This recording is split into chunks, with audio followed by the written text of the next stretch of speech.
Hi everyone! Today we are doing diamond painting. I got an email from an online store called In Love Arts that they'd like to send me stamps and dies for a video for free.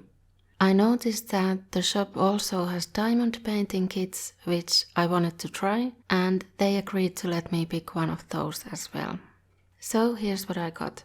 First off, I got these flower, plant, nature and perfume bottle themed stamps, as well as these stamps for a planner. So you can use them for scrapbooking or card making, neither of which I normally do on this channel, other than some simple cards I made years ago. But the idea I had when I was picking these stamps was to stamp these with waterproof ink on watercolor paper and then color them in with watercolor.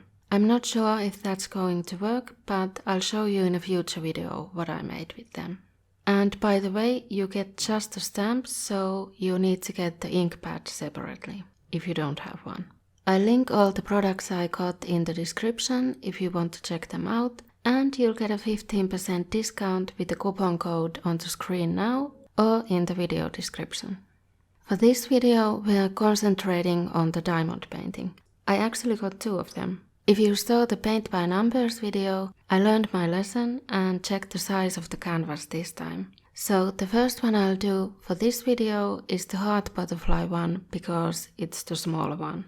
It's one of the smallest they had, 25 by 25 centimeters, so it shouldn't take too long to do. They wanted me to choose some of their newer products, so this was one of the newest diamond painting kits they had at the time I made the order. The other one is a bit older, but I just really like the image, so that's why I chose it. But I'll leave that one for another video. You get all the necessary tools in the kit: the tray, the dotting pen tool, the diamonds or drills or beads, whatever you want to call them, wax or dotting cement, and resealable plastic bags for the leftover beads. The canvas also has a table for the color codes, but the package didn't have any instructions, unless the Chinese text on the side of the canvas is the instructions, which is very possible. But anyway, it doesn't come with English instructions. However, they have the instructions in the product listings on the website. And you can find more techniques and tips on YouTube, for example. I'm not going over all of the tips I found, but I'll link below the most helpful videos I saw so you can check them out yourself. Since the canvas comes rolled up, it may be creased and you have a couple of ways to straighten it. You could iron it from the backside with some fabric or a towel in between, or you can peel off parts of the adhesive and then just re-stick it, and that should straighten out the canvas at least a bit, which is what I did. The beads or resin diamonds come in little plastic bags. If you're going to do just one of these paintings, you could just use those bags and close them with a clip after use. But the beads are easier to use if you move them into little containers with lids or even the resealable bags that come with the set. I just used something I had lying around, which were these recycled plastic food containers without lids. I wrote down the color code on the container and poured the beads into it. I had the small containers inside bigger ones, and when I was done with the painting for that day, I'd stack the bigger containers on top of each other so they'd take up less space on my desk. I didn't have enough room for all of the bead colors, so I used the resealable bags for the rest of them. There weren't enough bags in the set for all of the colors, so I couldn't use only the bags anyway. The way diamond painting works is when you peel off the plastic film, the canvas is sticky underneath so that the beads will stick to it. Push the dotting pen into the red dotting cement or wax, and then the bead will stick to the cement and you can place the bead onto the canvas according to the color code chart. The cement or wax has plastic over it, by the way, which I didn't realize at first and wondered why it wasn't working. So peel off the plastic first. This image had a white background, so it has big solid areas of white. A couple of ways I learned you can fill in these areas quickly are the checkerboard method and using the larger end of the dotting pen. In the checkerboard method, you place the beads in every other slot so that it looks like a checkerboard, and then you fill in the blank spaces in between faster, since they kind of slot into place automatically when you've already made a template for them. So it ends up being faster than if you'd fill in the whole area one by one in the right order. And then for the other way. Turn over the dotting pen to use the larger end, press it into the wax, and then you can catch 4 beads at a time from the tracks of the tray. And that way, fill in larger areas a lot faster. The checkerboard method might end up with a more precise placement of the beads, but you can try them both and then use whichever method you prefer. You can cut up pieces of the plastic film and peel off only the section you're working on, so that you won't have a large sticky area open where any hairs or fibers or loose beads can stick to. I worked from top to bottom and left to right.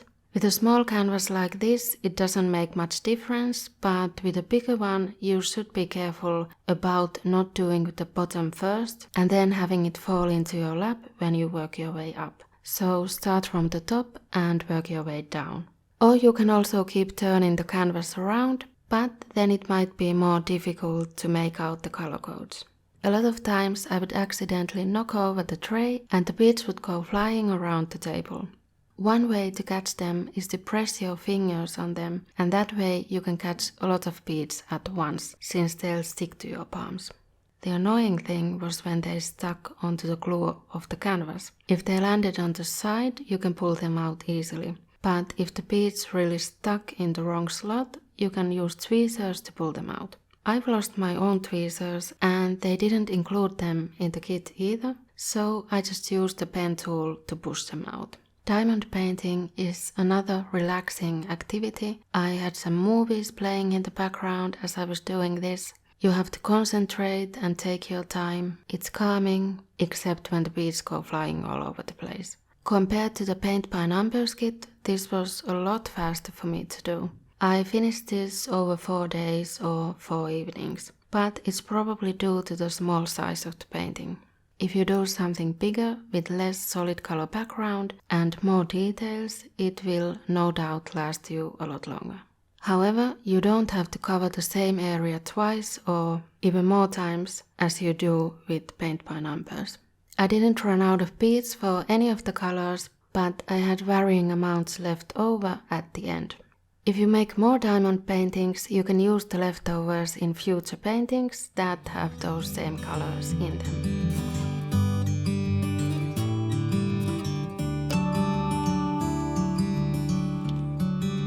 As you noticed, this kit does not come with the stretcher bars for the canvas. You just get the canvas rolled up and you need to figure out the framing yourself. You could stretch it on stretcher bars yourself or even over an old canvas painting you want to cover up if you happen to have one of the same size. Or you could frame it in a glass frame. Buying it like this brings down the cost of the kit. While this was faster to make since it's smaller, the result isn't very detailed. In the mock-up pictures, they actually just show the original image, which is not what you get once the diamond painting is finished. You'll get something that looks kind of pixelated. The bigger the canvas and the more zoomed in the image is, the better the result will be. I'm interested to see how the other one will turn out, but we'll see that in another video. So stay tuned and subscribe if you haven't already. I also wanted to mention a couple of things about this online store. First off, the processing and shipping to Finland took about 3 weeks after getting the order confirmation. The other thing is that in one of the first emails I got from In Love Arts, they said that one of their selling points is that the designs are unique and exclusive, so their products don't have copyright issues. However, it looks like a lot of stores sell the same diamond painting designs, so I think the exclusivity is related to the stamps and dies only. I'm hoping that the diamond painting designs are all legally licensed though. Have you tried diamond painting? Tell me in the comments. Thanks for watching. Bye!